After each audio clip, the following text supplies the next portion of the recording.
Imagine you spend a decade building a reputation as Hollywood's most untouchable, perfect couple, the kind of people who bake cookies and post witty Instagram captions, only to have your entire legacy boiled down to a federal courtroom battle over whether you're a bully or a victim.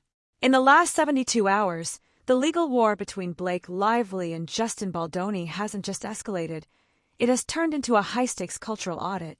We are no longer just talking about what happened on the set of It Ends With Us in 2024. Now, the names being dragged into the crossfire aren't even in the movie. We're talking about Johnny Depp's PR tactics, Britney Spears' past trauma, and even a nice bull costume. This isn't just a trial anymore. It's a collision of the most toxic elements of internet discourse, and both sides are currently trying to scrub the digital fingerprints of their reputations before a jury ever takes their seats. The factual reality of the Lively Baldoni trial moved into a critical phase on April 14th, when a series of pretrial motions reveal just how dirty this fight is about to get. The most explosive development involves the Depp factor. Justin Baldoni and his crisis PR specialist, Melissa Nathan, have asked the court to bar any reference to Nathan's past work for Johnny Depp during his defamation trial against Amber Heard. The defense's logic is simple. The jury shouldn't judge Baldoni based on the aggressive smear campaign tactics used in other famous cases. Simultaneously, Lively's team is digging into the archives, reportedly preparing to use an old interview where Baldoni spoke about Britney Spears to paint him as someone who doesn't take the harassment of female stars seriously. While a judge recently threw out Lively's actual sexual harassment claims, ruling that Baldoni's comments were directed at her character in the film, not her, the trial is still charging forward on May 18th to address claims of professional retaliation and a massive $161 million loss in potential earnings. The public reaction to these newest filings has been a chaotic split in the court of public opinion. Viral clips comparing the It Ends With Us press tour to the Depp Heard trial are already flooding TikTok, with some fans accusing Lively of using Depp-style PR to bury a co-star. The social media debate has taken a sharp turn toward the financial aspect. People are torn over Lively's request to keep her and Ryan Reynolds' net worth secret. One side argues that being wealthy doesn't mean you can't be a victim of retaliation. The other side argues that it's hard to claim career ruin when you're part of a billion-dollar family empire. The sentiment online is shifting away from the movie itself and toward a broader critique of how A-list power is wielded behind closed doors. This situation escalated because it's no longer a he said, she said about a movie set. It's a battle over the science of reputation. For context, Melissa Nathan is the woman who helped Johnny Depp reclaim his public image. By Lively's team trying to link Baldoni to that specific playbook, they are telling the jury, don't believe his niceness, it's a manufactured product.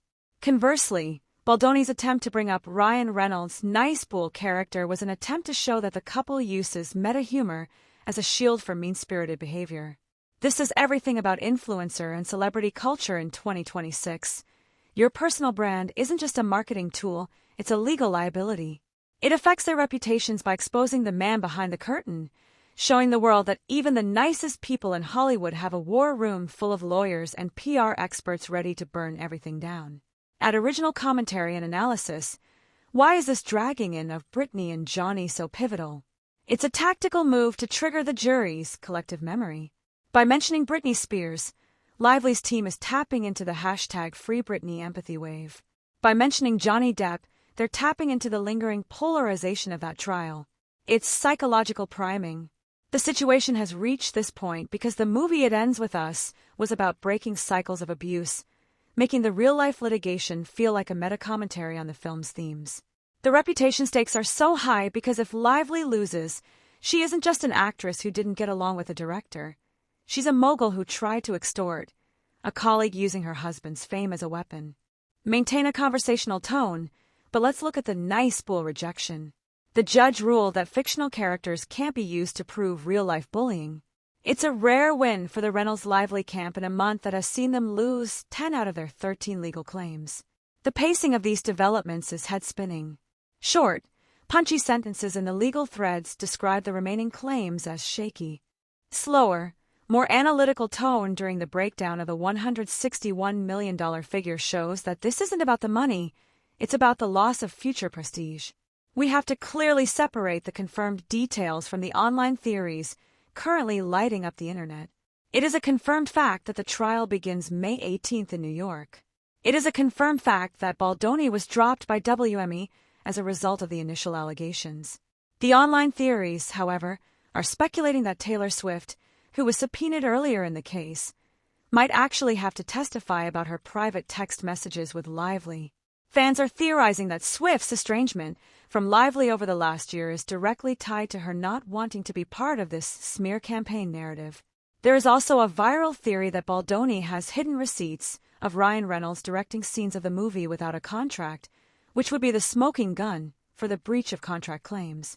The analytical tone of the industry right now is one of professional fatigue. People are tired of the drama, but they can't stop watching. Slower, more thoughtful commentary suggests that this trial will be the death of the fun celebrity press tour. If every awkward interview can be used as pattern of behavior, evidence in a future federal trial, stars will stop being real altogether. This leads us to a bigger industry question. Who actually wins here?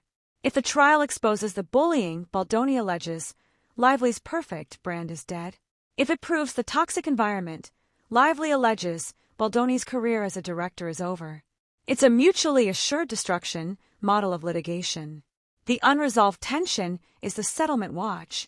With the trial just weeks away and motions becoming increasingly personal, many experts believe a last-minute settlement is the only way to save both reputations from total collapse. The future impact of this case will be a new set of intimacy and interaction rules on film sets that go way beyond sex scenes, protecting directors and actors from creative takeovers. The upcoming response possibility is a documentary or tell-all from either side. Regardless of the verdict, the digital footprint of this trial will live on in deep-dive videos for the next decade. Ultimately, Blake Lively isn't just dragging Britney and Johnny into a trial. She's dragging the entire concept of Hollywood branding into the light. By the time the jury is selected on May 18th, the question won't just be about who retaliated against whom. It will be a question of whether we can ever trust the nice version of a celebrity again once we've seen the litigation version of them. Do you think using past PR clients and old interviews is a fair legal strategy, or is it a sign that the actual evidence on the set is too weak to stand on its own? Let's talk about it in the comments.